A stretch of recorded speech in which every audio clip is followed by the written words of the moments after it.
स्वागत है आपका नक्षत्र न्यूज में। आपके साथ मैं हूं शारिफ इब्राहिम। झारखंड में नगर निकाय चुनाव की मतगणना का वक्त आ चुका है। शुक्रवार सुबह 8 बजे से 9 नगर निकायों के मेयर, 20 नगर परिषद अध्यक्ष, 19 नगर पंचायत अध्यक्ष और 1042 वार्ड पार्षद के चुनाव की मतगणना शुरू होगी। चुनाव गैर दलीय आधार पर हो रहे हैं, लेकिन इस चुनाव का नतीजा हमें बताएगा कि 2018 से अब तक शहरों में बीजेपी की पकड़ मजबूत हुई है या कमजोर। चुनावी रणनीति के नजरिए से शहर बीजेपी का वोट बैंक है। निकाय चुनाव का नतीजा हमें बताएगा कि क्या इसमें कुछ बदलाव हुआ है, क्या कांग्रेस और जेएमएम का शहरों में भी दबदबा बढ़ा है। इसी मुद्दे पर विस्तार से चर्चा करेंगे आपके favourite talk show to the point में।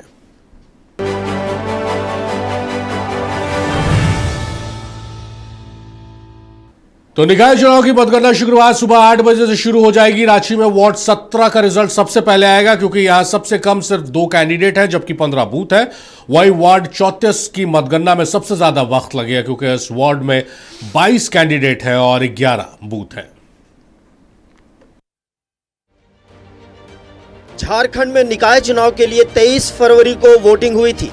सबसे ज्यादा सरायकेला और सबसे कम राजधानी रांची में मतदान हुआ। उम्मीद थी कि इस बार 2018 के 65% वोटिंग का आंकड़ा टूटेगा, लेकिन ऐसा नहीं हुआ। नगर पंचायत में सबसे ज्यादा वोटिंग का रुझान देखने को मिला। नगर परिषद में कम और नगर निगम में सबसे कम वोटिंग हुई। अब इंतजार काउंटिंग का है। शुक्रवार सुबह 8 बजे से वोटों की गिनती शुरू हो जाएगी। कल के लिए कल जो नगर निकाय चुनाव की मतगणना ट्रांसपोर्ट नगर में तय है, और उसमें टोटल 10 हम लोगों ने मतगणना हॉल बनाए हैं। उसमें 9 रांची नगर निगम के लिए और 1 बुंडू के लिए, और हर एक में लगभग 25 टेबल लगे हैं। और हम लोग उम्मीद कर रहे हैं कि 4 राउंड, मतलब मैक्सिमम कोई भी एक हॉल में 4 राउंड तक ख़त्म होंगे, और एक राउंड जो है 2.5 से 3 घंटा हम लोग एस्टिमेट किए हैं, लेकिन ज़्यादा भी हो सकती है। और जो एक्यूरेसी और ट्रांसपेरेंसी, ये मोस्ट इम्पॉर्टेंट है। टाइमिंग जो है वो उतना हम लोगों को मान्य नहीं है, तो ताकि उसी के अनुसार हम लोग उसको मतगणना कराएंगे। पुलिस के द्वारा जो मतगणना जो कल होनी है, उसमें सबसे पहले पुलिस अपील करती है पब्लिक से कि कल मतगणना के समय पर तथा उसके बाद भी पब्लिक शांति बनाए रखे। इसमें पुलिस के द्वारा एडिक्वेट डिप्लॉयमेंट भी किया गया है। जो वहाँ मतगणना केंद्र पर जो आने के रास्ते हैं और जो पब्लिक के जो रास्ते हैं वहाँ पहुँचने के, वो भी निर्धारित किए गए हैं। और वो जो बाकी क्षेत्र में पुलिस को भी अलर्ट कर दिया गया है। अगर कहीं भी वायलेंस की घटना होती है तो आप तुरंत 112 पे कॉल करके पुलिस को इन्फॉर्म कर सकते हैं। और पुलिस पब्लिक से यही अपील करेगी कि जो भी मतदान के जो रिजल्ट्स रहते हैं उसको रिस्पेक्टफुली उसको एक्सेप्ट करें, और अशांति या वायलेंस फैलाने की किसी भी तरह कोशिश ना करें। नगर निकाय चुनाव के मतगणना की तैयारियां पूरी हो चुकी हैं। उम्मीद है कि 2 दिनों में 53 वार्डों का रिजल्ट आ जाएगा। काउंटिंग की व्यवस्था 10 हॉल में होगी। सुकुरहुट्टू में काउंटिंग सेंटर पर 241 टेबल लगाए गए हैं। यहाँ सीसीटीवी कैमरे से निगरानी रखी जाएगी। दोनों दिन सुबह 8 बजे से रात के 8 बजे तक मतगणना जारी रहेगी। रांची नगर निगम के मतों की गणना के लिए 9 टेबल लगाए गए हैं। एक टेबल पर बुंडू नगर परिषद की गिनती होगी। मतगणना कार्य में 700 से ज्यादा कर्मचारी लगाए गए हैं। सबसे पहले बुंडू नगर परिषद के परिणाम की घोषणा होगी।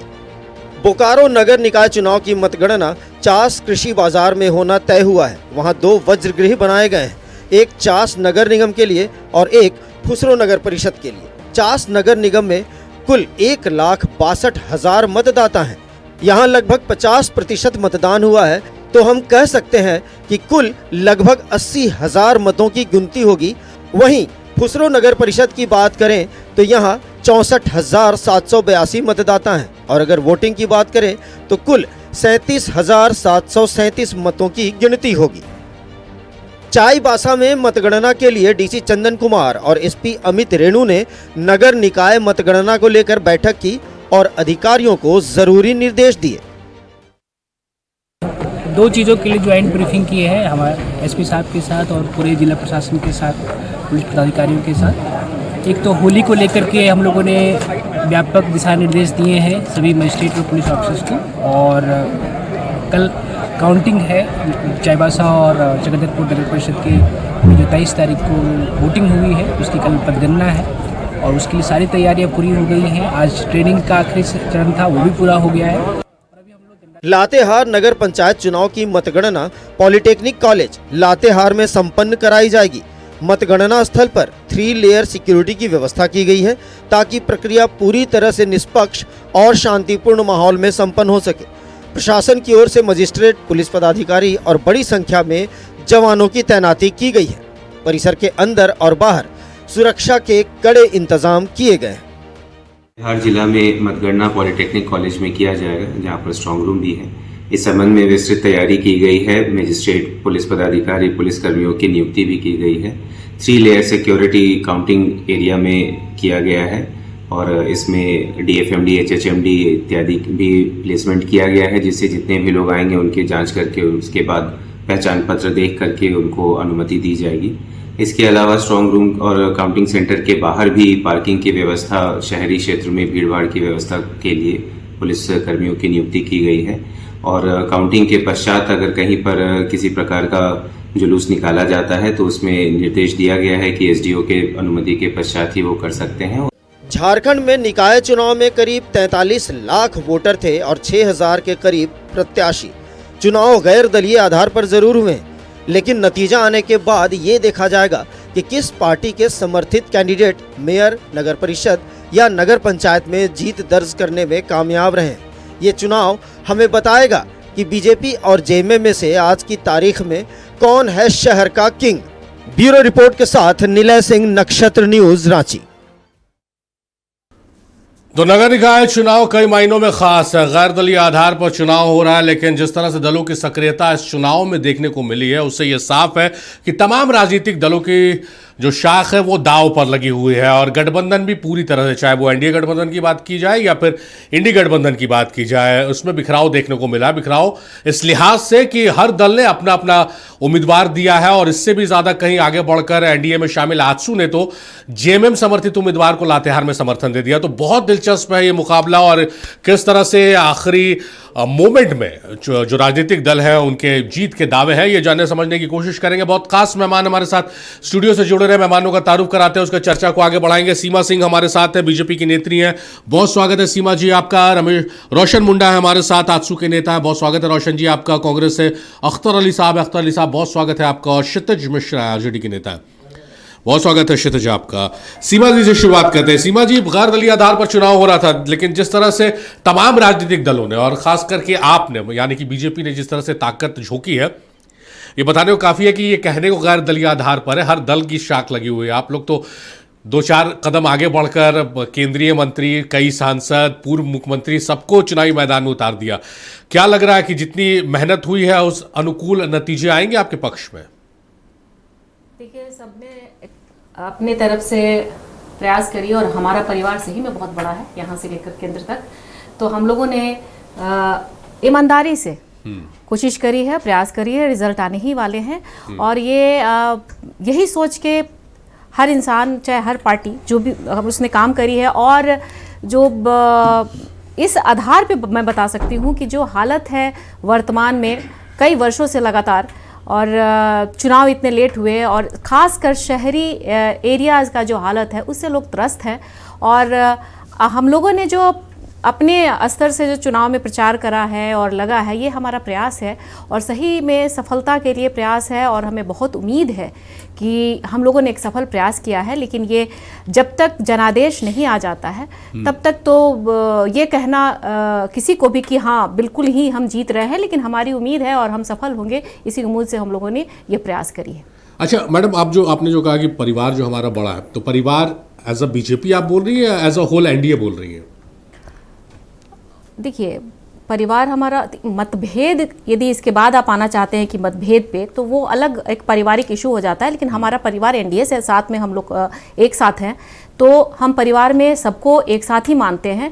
इसमें कुछ बातें आपको आप बताना चाहते हैं या बोलना चाहते हैं आगे में कि कुछ विवाद और वाद, ये अलग चीज़ है, लेकिन आप एक देखेंगे मैं कि तो कुछ बोलना नहीं चाहता। नहीं आप नहीं इशारा नहीं, आप जो पूछना चाह रहे थे मैं समझ रही हूँ, लेकिन यह एक छोटी सी बात है। आप देखेंगे तो क्या अपोजिशन पार्टी में वाद विवाद नहीं होते हैं, लेकिन ये हमारा पारिवारिक मुद्दा है, ये इसको अलग रख के हम लोगों ने जी जान लगा के कोशिश करी है और सबने कोशिश करी है, और बाकी चीज़ें हमारी जनता पे निर्भर करती है। और जो जनता की हालत है, आप जाएं, आप खुद ही आते हैं, आप देखते हैं जो रांची की जो हालत है, यह चुनाव काफ़ी लेट हुआ है, पहले हो जाना चाहिए था, जिससे सबको तकलीफ है और सब कोई चेंज चाहता है, सब कोई एक दिशा सुधारना चाहता है। रांची का, स्पेशली रांची की जो दुर्दशा है उसको दिशा सुधारना चाहता है, जिसके लिए हम लोगों ने अपने शहरवासी के लिए और अपने क्षेत्र में अपने जनता के लिए दिल से प्रयास किया है। चलिए, एक ईमानदार जवाब मैं इसको कह सकता हूँ। सीमा सिंह जी ने जो कहा वो एक ईमानदार जवाब है उनका गठबंधन के लिहाज से भी। रोशन मुंडा का रुख करते हैं। रोशन साहब, एनडीए में खास करके अगर कंपेयर करें हम इंडी गठबंधन से, तो इंडी गठबंधन ने बहुत सीटों पर भाई अपने अपने उम्मीदवार उतार दिए। मसलन रांची का देख लीजिए, आरजेडी के उम्मीदवार है, आरजेडी समर्थित उम्मीदवार है, जेएमएम समर्थित उम्मीदवार है और कांग्रेस समर्थित उम्मीदवार है। लेकिन आप लोग तो कुछ कदम आगे ही बढ़ रहे हैं। बिलासी टोपनो है, लातेहार से चुनाव लड़ रहे हैं, जेएमएम के समर्थित उम्मीदवार है, उसको आप लोगों ने समर्थन दे दिया। तो मतलब ये समझ में नहीं आ रहा कि हम साथ साथ हैं, हम अलग हैं, नाराजगी है या अपनी ताकत है, कुछ समझ में नहीं आ रहा। बड़ा कंफ्यूजिंग स्टेट है एनडीए के फोल्डर में। नक्षत्र न्यूज़ के सभी दर्शकों को मेरा जोहार।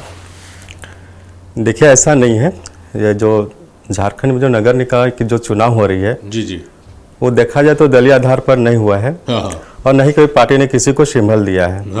तो हमारा लगाव झारखंड के लोगों को है और हमें शहर की चिंता है और शहर का जो भी प्रमुख समस्या है, हम लोग चाहते हैं, आसू पार्टी चाहती है कि शहर वासियों को अच्छी सुविधा मिले, उनको सुरक्षा मिले, अच्छी व्यवस्थाएं मिले।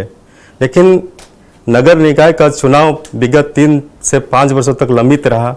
किसी न किसी कारणों से वर्तमान सरकार इसको टालती रही और हाईकोर्ट के बारंबार मतलब नोटिस के बाद ये सरकार को मजबूरी में चुनाव कराना पड़ा। अगर आप जो कह रहे लातेहार की बात, तो मैंने कहा कि ये दलीय आधार पर चुनाव नहीं हो रहा है और हम नहीं चाहते हैं कि हम अपने झारखंड में जो है किसी विभाजन के हम लोग रेखा खींचे।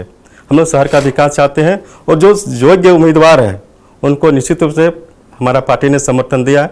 बाकी अन्य जगहों पर जो अच्छे उम्मीदवार हैं जो शहर का विकास कर सकते हैं और नगर निगम के बागडोर को बखूबी बेहतर निभा सकते हैं, वैसे प्रत्याशियों को हमने समर्थन दिया है। मैं कामना करता हूं कि हमने जिनको भी समर्थन दिया है वो नगर निकाय के चुनाव में मेयर के रूप में आगे आए, वार्ड सदस्य के रूप में आगे आए। हमारी शुभकामनाएं उनके साथ है, आसू पार्टी की शुभकामनाएं उनके साथ है। रोशन साहब, आप यंग हैं, क्या आप आज की दौर की राजनीति में आप जो कह रहे हैं सुनने में बड़ा अच्छा लगता है कि भाई जो विचारधारा है, जो विकास, जो बदलाव कर सकता है, हमने अपना उसको साथ समर्थन आशीर्वाद दिया। क्या आज के राजनीति में इतनी सुचिता, इतनी नैतिकता बची है? जो आप कह रही है तो सुचिता और नैतिकता की बात है ना भाई? बिल्कुल है। देखिए, जिनके अंदर हम हमेशा नैतिक जिम्मेवारियों की बात करते हैं, अगर ईमानदारी से अगर चला जाए तो निश्चित रूप से शहर का कायाकल्प हो जाएगा। आज आए दिन अखबारों में पढ़ते होंगे कि भ्रष्टाचार जो पारदर्शी नहीं है, जो नगर निगम का जो बजट होता है वो बजट जो है सार्वजनिक नहीं किया जाता है। कहाँ पर कौन सा काम कैसे करना है ये टेबल के नीचे से काम होता है। तो शहर में का जो नगर निगम जो है, एक तरह से देखा जाए कि भ्रष्टाचार चरम पर था, वो बदलने की ज़रूरत है।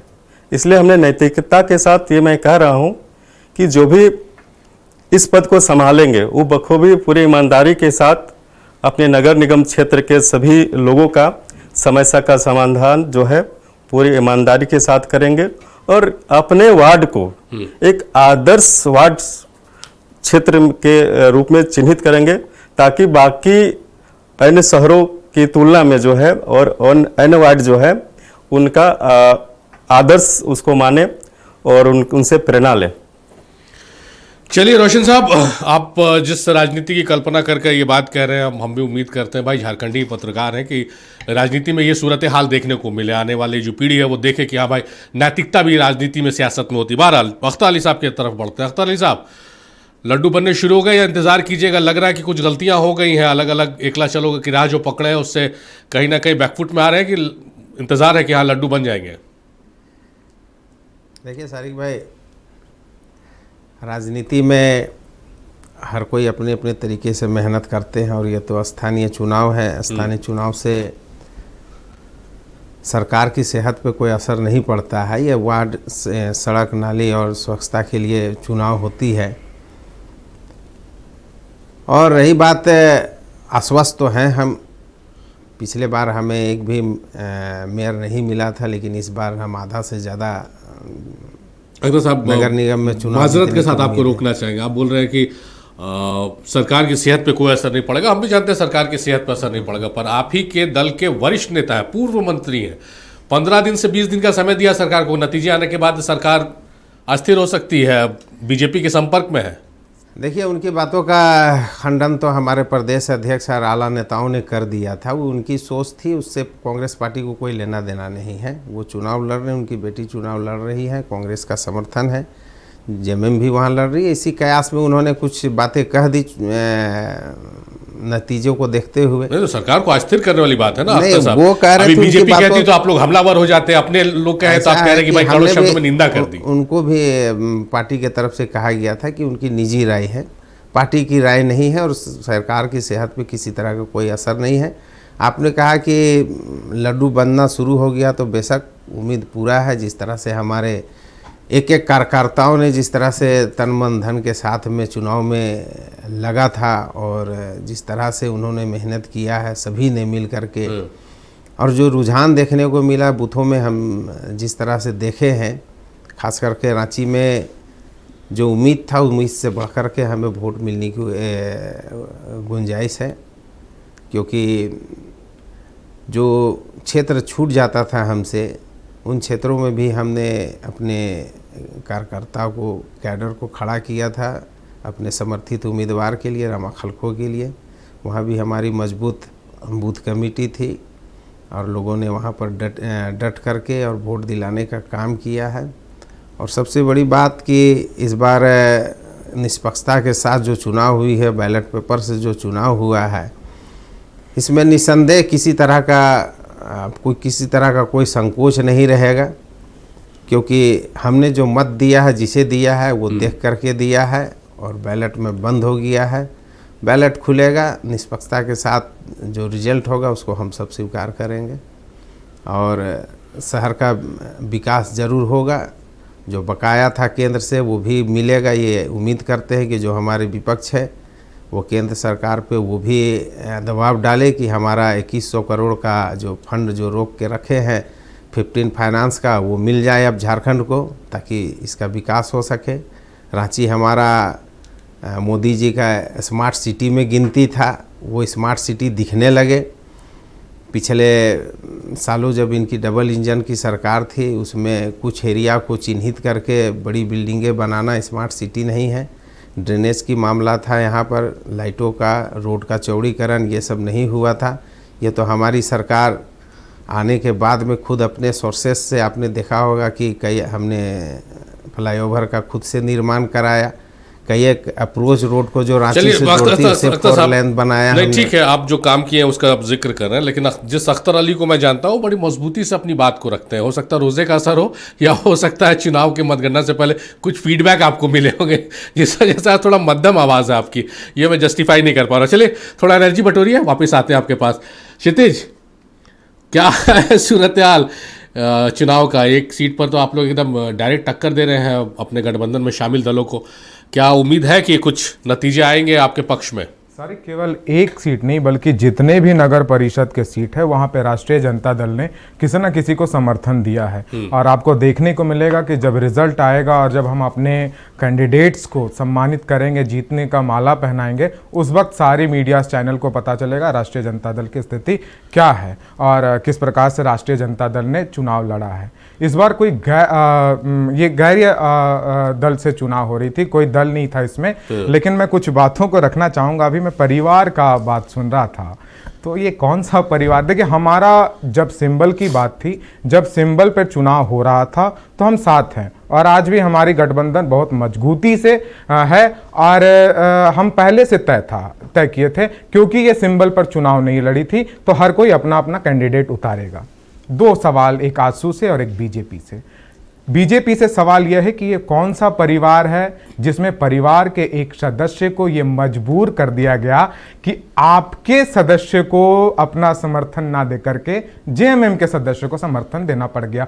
क्या आजसू पार्टी को बीजेपी के सदस्य पर भरोसा नहीं था कि वो अच्छा काम करेंगे? और अगर बीजेपी के सदस्य अच्छा काम नहीं करेंगे, इनको भरोसा नहीं है, तो जनता उन पर कैसे भरोसा करेगी? ये हमारा पहला सवाल है। आजसू से या तो दो मामले हो सकते हैं, या आजसू को अंधेरे में रख दिया गया हो, या दूसरा मामला हो सकता है कि आजसू के पास एक कैंडिडेट ना होगा जिसके कारण कि वो चुनाव में अपने कैंडिडेट या फिर अपने समर्थन नहीं दिया होगा उन्होंने किसी को। ये दो चीजें हो सकता है। आजसू के प्रवक्ता बताएंगे कि क्या उनको अंधेरे में रखा गया, परिवार बोल करके। आजसू बीजेपी की बात कीजिएगा, अपनी बात नहीं कीजिएगा। अपनी बात मैं पहले कह चुका हूं आयुष। नहीं देखिए सारिक, मैं पहले ही कह चुका हूं कि हमारी गठबंधन जो है वो इस बार जो गैरीय दल पे चुनाव हो रहा था, हमारे अधिकार था, हमने सबको समर्थन दिया और सबने उतारा है। ऐसा नहीं कि हमने किसी को रोका है। आखिरकार आजसू ने अपने कैंडिडेट क्यों नहीं उतारा? और ये और बीजेपी लगातार हमारे ऊपर हमलावर इसी बात से हो रही थी कि हमारी गठबंधन टूट गई। शुरू से देखिएगा आप, जब से कैंडिडेट उतारा गया है, इनका एक नेताओं ने इनका तो नाम जोड़ा दूंगा। रांची में आप आजसू से पूछ रहे हैं कि आजसू के पास कैंडिडेट नहीं है, क्या आप कैंडिडेट नहीं उतारा? आपने रांची में क्यों नहीं उतारा? आपने तो किसी हमारी सुजाता कश्यप जी, सुजाता कश्यप आपकी पार्टी की नहीं है। सुजाता कश्यप, देखिए आयुष, ये पार्टी दल से नहीं था। हम समर्थन देंगे जो हमारे विचारधारा से हैं, जिन पर हमको विश्वास है। चलिए, बहुत अच्छी बात है, बहुत अच्छी। और सारी रमा खाल को आपकी विचारधारा से नहीं है। सुजीत आनंद विजय मुंडा जो है वो आपकी विचारधारा से नहीं है। आयुष शारिक, देखिए हमारी विचारधाराओं से, देखिए चूंकि हमने पहले भी अपने बात में कहा कि ये गैर दलीय चुनाव हो रहा था और सब हमने हमारी इसमें गठबंधन हमने नहीं किया है। हम तो पूरी तरह से बता रहे, हमने कहा हमने कब बीजेपी हमलावर हो गए थे? हम इनके तमाम नेता ने बता रहे थे कि हमारी गठबंधन मजबूती से लड़ी, ये लोग गठबंधन फुस हो गया, इनकी गठबंधन टूट गई। तो आज तो बीजेपी की प्रवक्ता खुद खोल रही हैं अपना पोल। इनके नेताओं को सुनना चाहिए कि इनकी गठबंधन की क्या हालत है। दोनों प्रवक्ताओं ने बताया ना कि हमको भरोसा नहीं था उनके कैंडिडेट पर, इसलिए हमने जेएमएम के अच्छे कैंडिडेट को समर्थन दे दिया। तो ये तो अपने ही बता रहे हैं। और हमने शुरू से हमने कहा है कि ये दलीय चुनाव था, इसमें हर एक पार्टी अपना अपना किसी व्यक्ति को समर्थन दिया जो उनको अच्छा लगा। आपकी बात एकदम जस्टिफाइड है, लेकिन आप जो सवाल बीजेपी और आजसू से पूछ रहे हैं, एकदम सीधा सवाल आपसे भी है कि भाई आपने भी तो यहां पर उतारा क्या? आपके अपने दल की नहीं है सुजाता, आपने उनको समर्थन दिया तो विचारधारा मिल रहा है। तो क्या सवाल तो होता है ना कि क्या कांग्रेस समर्थित या जेएमएम समर्थित आपकी विचारधारा से मैच नहीं कर रहे थे? देखिए, आरजेडी अपनी सहभागिता इस चुनाव में दिखाना चाहता था। हाँ, ये बोलिए कि हमको चूंकि नहीं, तो आपने कहा कैंडिडेट अपनी पार्टी का नहीं तो कहां से लेकर के आ गए? तो हमने अपने विचारधारा, पार्टी की जो सामाजिक न्याय की हमारी जो विचारधारा है उसको देख करके उस कैंडिडेट को हमने तय किया। पार्टी अपनी सहभागिता दिखाई। क्यों? क्योंकि ये गैर दलीय चुनाव था तो हमारी सहभागिता दिखानी थी। आजसू तो सहभागिता भी नहीं दिखा पाया और बीजेपी का साथ भी नहीं दे पाया खुल करके। क्या ऐसी मजबूरी रह गई? और सवाल तो पूछे जाएंगे क्यों? क्योंकि परिवार बताया जा रहा है। तो परिवार के साथ धोखा क्यों धोखा किया गया परिवार के साथ? चलिए, शिवाजी भी बुरा लगता है।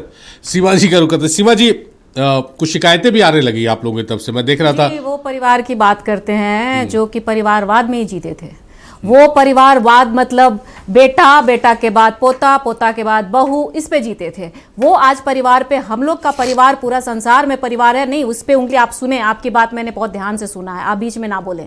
उसके बाद आप उठाते हैं, जब आप पे बात आती है तो आप बोलते हैं कि स्थानीय चुनाव हो, मेरा समर्थन है, ये दलगत नहीं था। तो ये बातें सब जगह सार्वजनिक तरीके से लागू होती है। मैं एक सीधा क्वेश्चन और प्रश्न ये पूछती हूँ कि आज हम यहाँ बैठे हुए हैं, क्या हुआ उस पे नहीं, हम ये बैठे हुए हैं कि चुनाव में जो हालत थी, जो समर्थित आज वर्तमान सरकार है, मैं मेदिनी नगर की बात करती हूँ, वार्ड 6, 3 और 4 बूथ में प्रशासन के मौजूदगी में मैं ये प्रश्न उठाती हूँ क्योंकि कल काउंटिंग है, मौजूदगी में बोगस वोटिंग हुई है। वार्ड 5 बूथ और 3 पर पोलिंग एजेंट को बाहर फर्जी मतदान मिले हैं। गढ़वा वार्ड 20 में, मैं आंकड़े के साथ बात कर रही हूं, 20 में भाजपा समर्थित मतदाताओं को धमकाकर भगाया गया। गिरिडीह में हथियार खुलेआम लेकर मतदाताओं को डराया गया। जुगसलाई में भी अल्पसंख्यक के हिदायतुल्लाह खान जी 50 लोगों के साथ मतदाताओं को धमकाते हैं। साहेबगंज में व्यापारी वर्ग को धमकाया जाता है।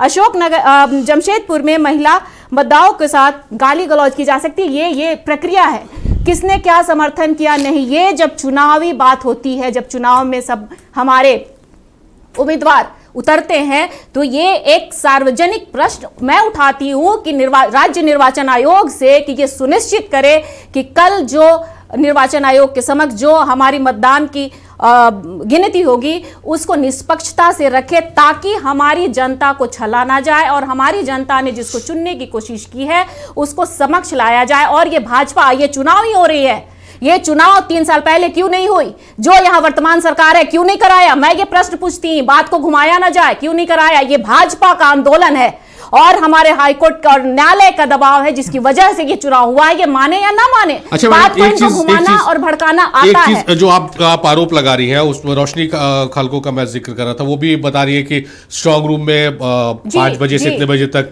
सीसीटीवी कैमरे बंद होंगे, रिकॉर्डिंग दिखाया गया है। मैडम, सत्ता पक्ष ये कह रहा है कि बीजेपी जो है अब बहाने ढूंढने लगी है, क्योंकि उसे पता चल गया कि चुनाव हार रहे हैं, तो बहाने ढूंढ रही कि यहाँ पर बोकस वोटिंग हो गई, वहां पर सीसीटीवी बंद हो गए, इस वजह। ये सरकार को कैसे मालूम है?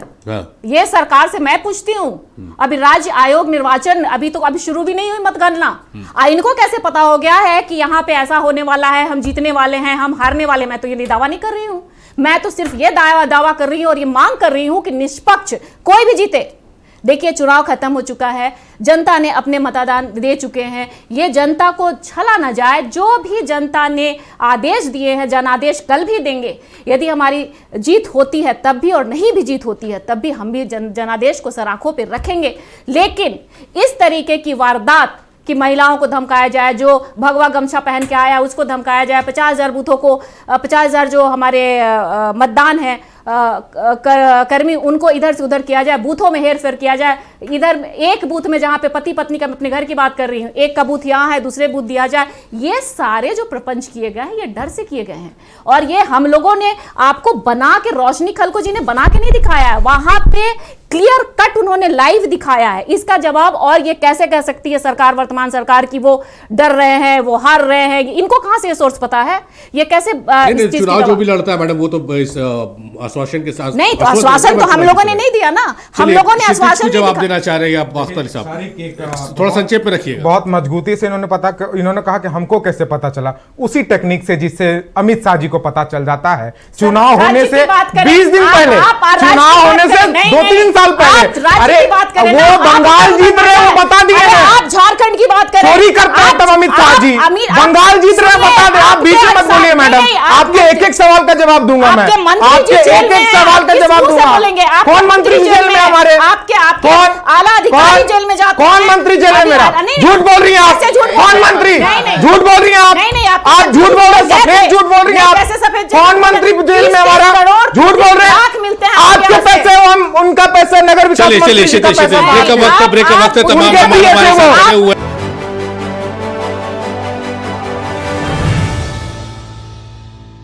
तो झारखंड में 48 नगर निकायों के लिए काउंटिंग की तैयारी पूरी कर ली गई है। रांची नगर निगम और नगर पंचायत बुंडू की मतगणना के लिए सुकुरहुट्टू स्थित ट्रांसपोर्ट नगर में स्ट्रांग रूम बनाया गया है। सही तरीके से मतगणना हो सके इसके लिए जिला प्रशासन की ओर से विशेष व्यवस्था की गई। पहली बार यहां स्ट्रांग रूम बनाया गया है, जहां का जायजा लिया हमारे सहयोगी कमल कुमार ने। चुनाव के मतों की गिनती जल्द शुरू होने वाली है और जल्द ही कौन पार्षद बनेगा, कौन अध्यक्ष बनेगा, कौन मेयर बनेगा, इसका भी फैसला हो जाएगा।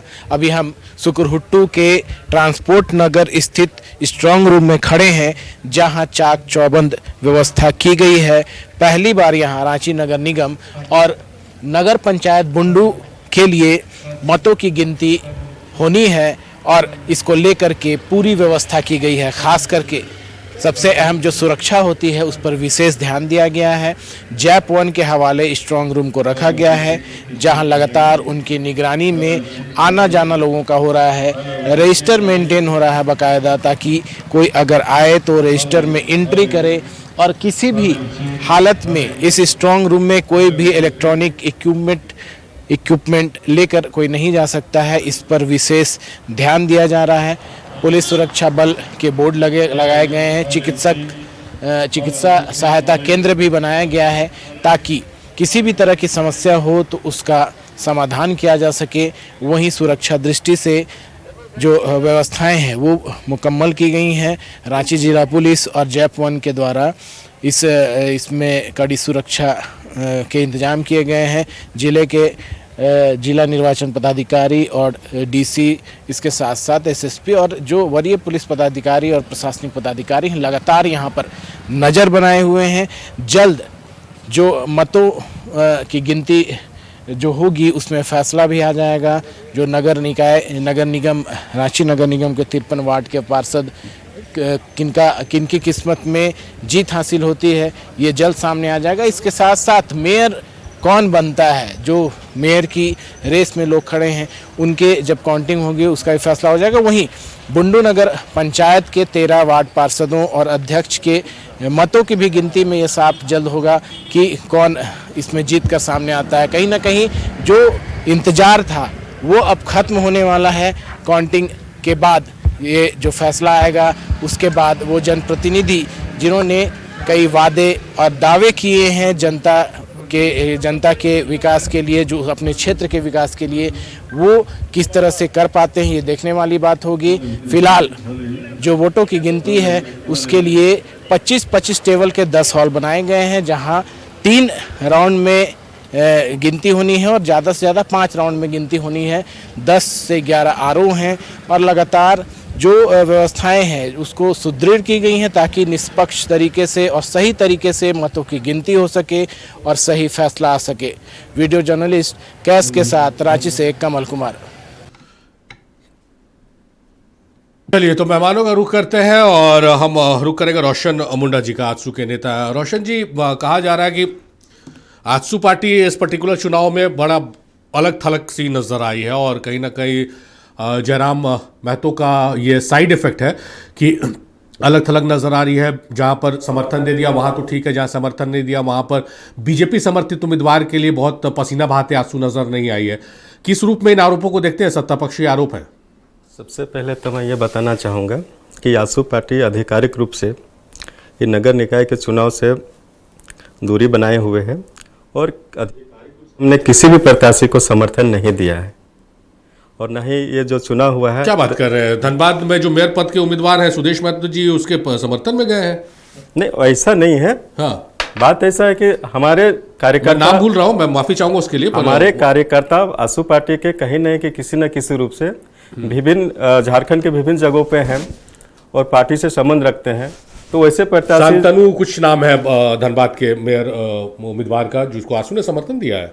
जरूर है, लेकिन वैसा नहीं है जैसा हम लोग बाकी अन्य जगहों पे समर्थन दे दिया, भूल गए कि नहीं, ऐसा नहीं है। समर्थन जरूर दिया है लेकिन ये दलीय आधार पर किसी को पार्टी ने समर्थन नहीं दिया है। उनकी अपनी लोगों से अपना क्या बोले, उनका पकड़ था, लोगों के साथ अच्छा संबंध था और पार्टी भी चाहती है कि वैसे जो उम्मीदवार थे जिनका जगह बना हुआ था, चूँकि पार्टी में बहुत सारे से कार्यकर्ता होते हैं, हमारे रांची नगर निगम की भी बात करें तो बहुत से उम्मीद लगाए रखते हैं कि हमें भी आने वाले दिनों में नगर निगम में वार्ड के रूप में हमको चुनाव लड़ना है या फिर मेयर के रूप में हमको चुनाव लड़ना है। तो ऐसे कई एक हमारे पार्टी के कार्यकर्ता जो थे पहले से तैयारी कर रहे थे और उन्होंने चुनाव में भाग लिया है। तो ज़रूर अगर पार्टी के कोई भी कार्यकर्ता चुनाव के मैदान में है तो निश्चित रूप से पार्टी ने उनको समर्थन दिया है और जहां तक हो सके हम लोग उनके लिए भी काम किया है। लेकिन आधिकारिक रूप से हमने ये चुनाव से हम लोग मतलब क्या कहें, समर्थन किसी को। अच्छा, एक चीज बताइए रोशन जी, जो चुनावी नतीजा है विधानसभा में आप लोगों के लिए बहुत बड़ा सेटबैक था, आजसू के लिए बहुत बड़ा सेटबैक था। एज अ जर्नलिस्ट मुझे लग रहा था, मेरा ये आकलन था कि आप लोग बाउंस बैक करने के लिए, पिक्चर में आने के लिए आप लोग इस चुनाव को बहुत गंभीरता से लेंगे, निकाय चुनाव को। लेकिन वो गंभीरता क्यों, मतलब क्या स्ट्रैटेजी इसके पीछे? स्ट्रैटेजी मतलब कुछ अगर होगी तो वो मेरे समझ से परे है, क्योंकि तो मौका था ना। क्या जयराम महतो इफेक्ट देखने को मिल रहा है? लग रहा है कि भाई नहीं, वोटर्स अभी हमारी तरफ नहीं रुजू होंगे इस वजह से? नहीं, ऐसा नहीं, जयराम महतो कोई ऐसा फैक्टर नहीं है। हमें चुनाव में फिर से वापसी करना है पूरे दमखम के साथ। हम लोग संगठन विस्तार पर ज़्यादा फोकस किए हैं। बेसिक से ना, ये तो मान लीजिए कि इस चुनाव में लड़ते, उपचुनाव लड़ते तो उससे थोड़ा बल मिलता, फिर विधानसभा चुनाव आ जाते, लोकसभा चुनाव आ जाते, तो इस चुनाव से आप लोग क्यों दूरी बनाए? नहीं, केंद्रीय नेतृत्व ने ये निर्णय लिया कि हमें इस बार जो है हम लोग को पार्टी का विकास में, पार्टी का विस्तार में ध्यान देना है। क्योंकि पिछला जो हमारा विधानसभा का जो परिणाम आया, तो पार्टी हर एक कदम पे मतलब सोच विचार के आगे स्टेप्स ले रही है और हमारा सारा फोकस जो है संगठन विस्तार को है।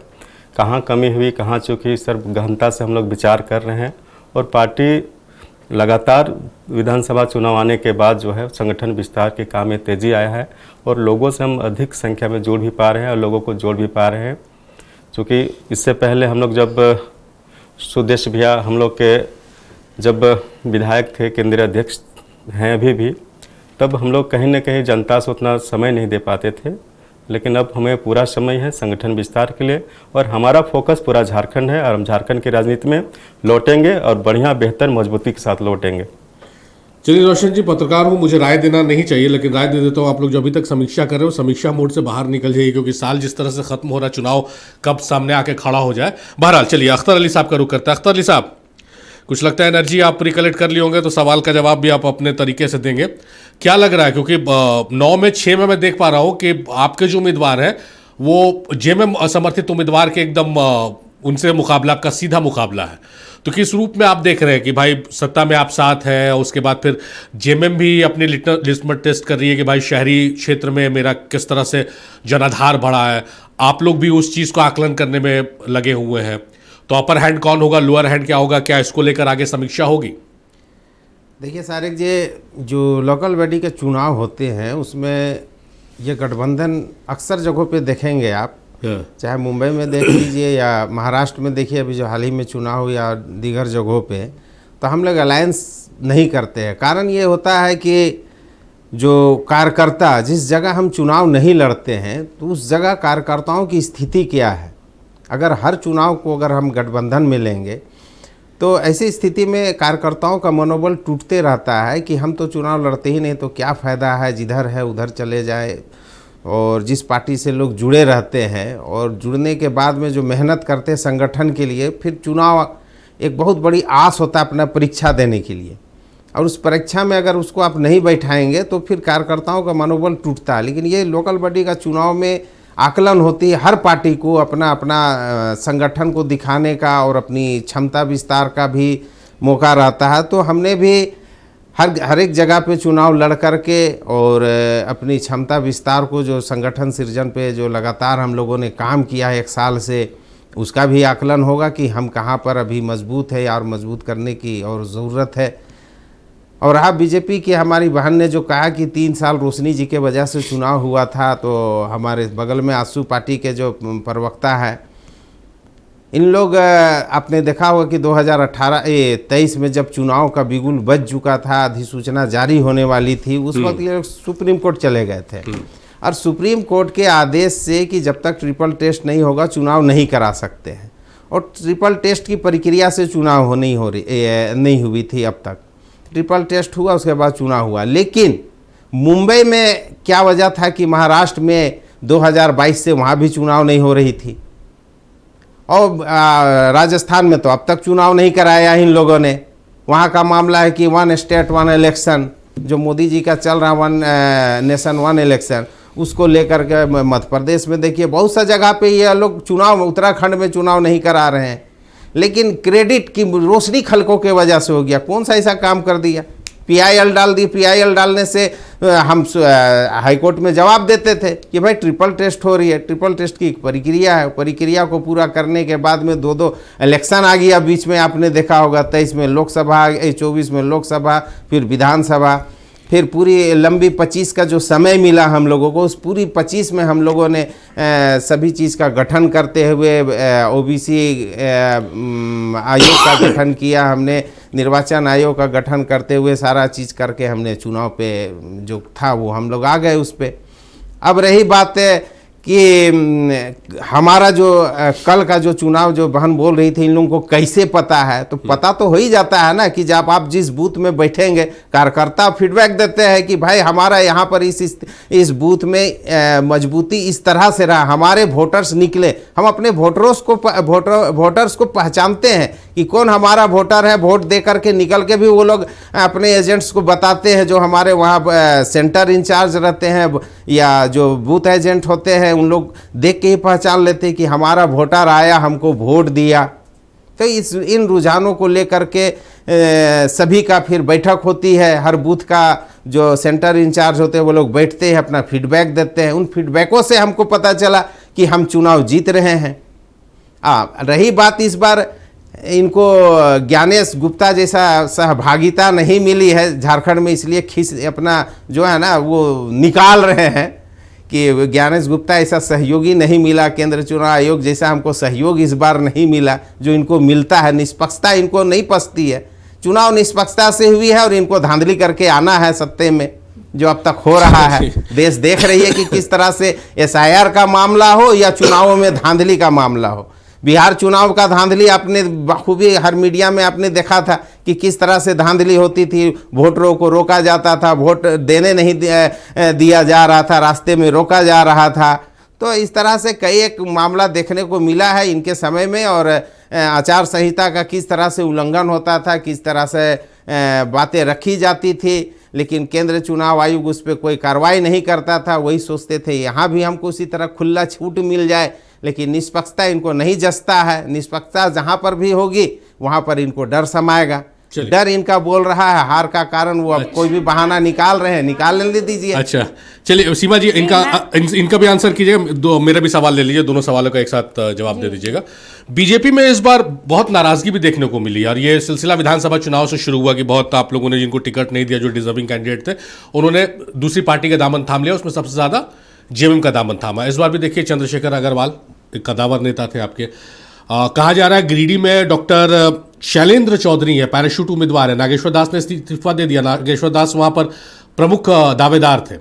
तो पार्टी के अंदर ही बहुत बगावत शुरू हो गई है क्या? देखिए, हमने पहले भी कहा, अब आज भी कहती हूँ कि सबको टिकट मिलना और सबको टिकट देना एक हमारा अपना संगठन है, उसकी अपनी सबके साथ मिल बैठ के सोच के, ऐसा नहीं है कि 2 लोग 3 लोग मिल लिए और परिवार में मिल के किसी को टिकट दे दिया। और नाराज़गी होना और हर पार्टी में हर समय हुआ है। जो हमारे भाई बैठे हुए हैं वो RJD के हों या कांग्रेस के हों या किसी भी सत्ता दल से हो, नाराज़गी JMM में भी होती है। उनके यहाँ भी लोग चले जाते हैं, ये उनका अपना स्वच्छ मामला है। लेकिन हमने अभी आपसे एक ही बात मैंने पूछी, अपने भाई जिन्होंने इतने ने बताया कि बिहार में ये हुआ, फलाना ने ये हुआ, ढिकाना ने ये हुआ, सारा कुछ बता दिया। तो 25 में इलेक्शन आया तो 24 में इलेक्शन है। मैडम अख्तर अली साहब का जवाब दीजिए, मेरा जवाब कंप्लीट कर लीजिए। जी तो मैडम सबसे ज्यादा नाराजगी 19 लोगों को आपने शो कॉज किया, मतलब 19 लोग बागी हो चुके हैं। समझ नहीं आप? इसलिए समझ रही हूँ कि देश की सबसे बड़ी पार्टी है। आप 19 के ना जाएं, वो तो -0% भी नहीं आते हैं।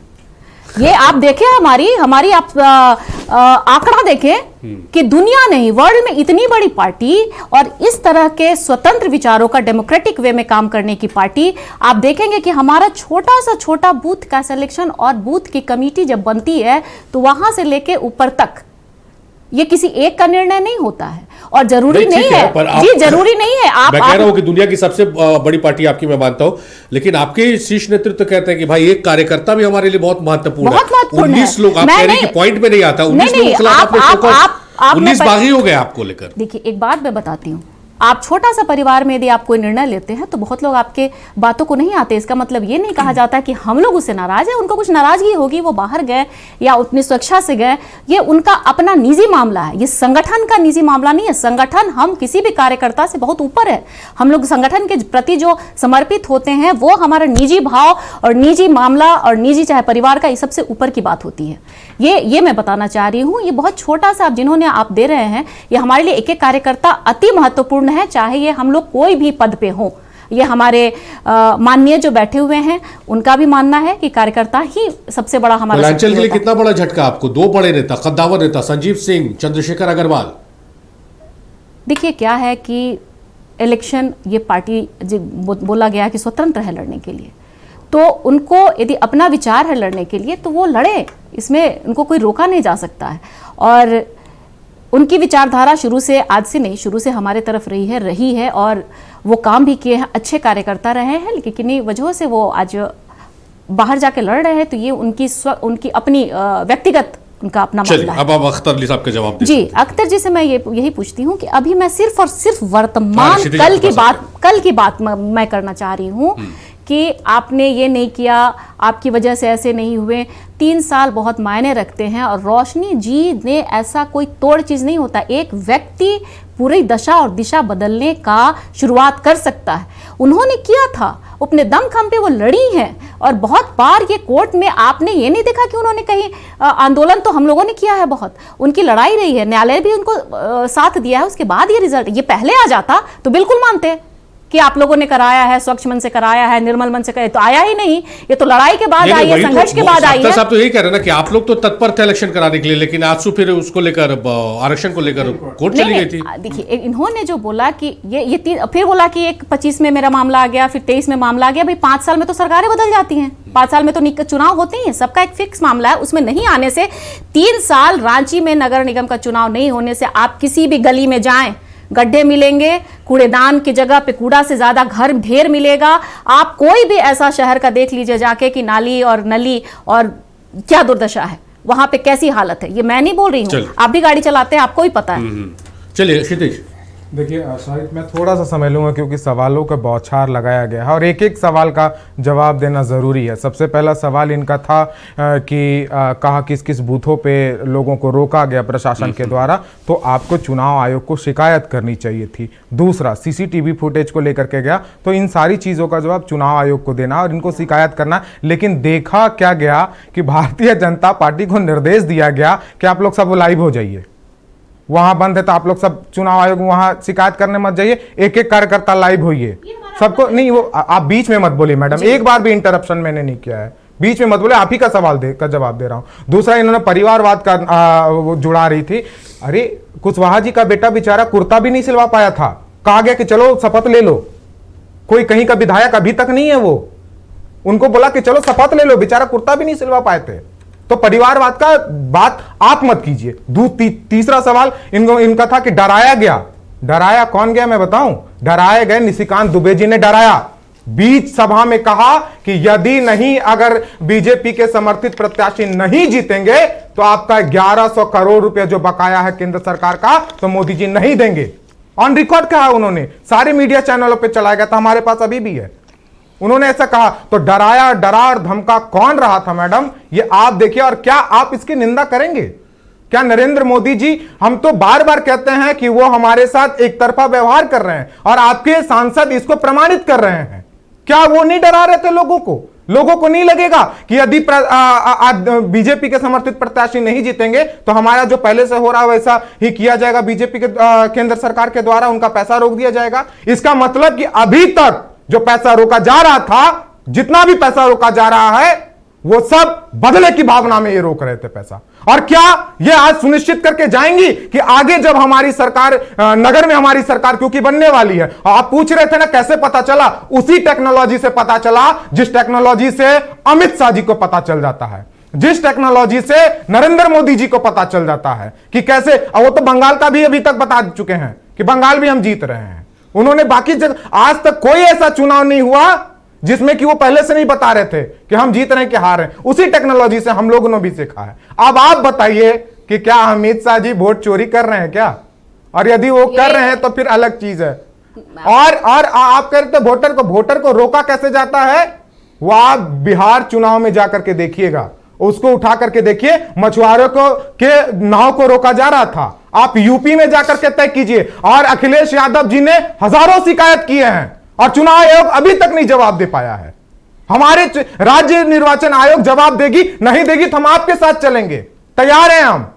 यदि वोटरों के नाम इधर उधर किए गए थे तो पूरे विपक्ष और पूरे पक्ष ने कहा, हमने भी कहा है कि वोटरों के नाम इधर उधर हुए हैं और चुनाव आयोग ने खुद कहा है कि इस पर जांच होगी।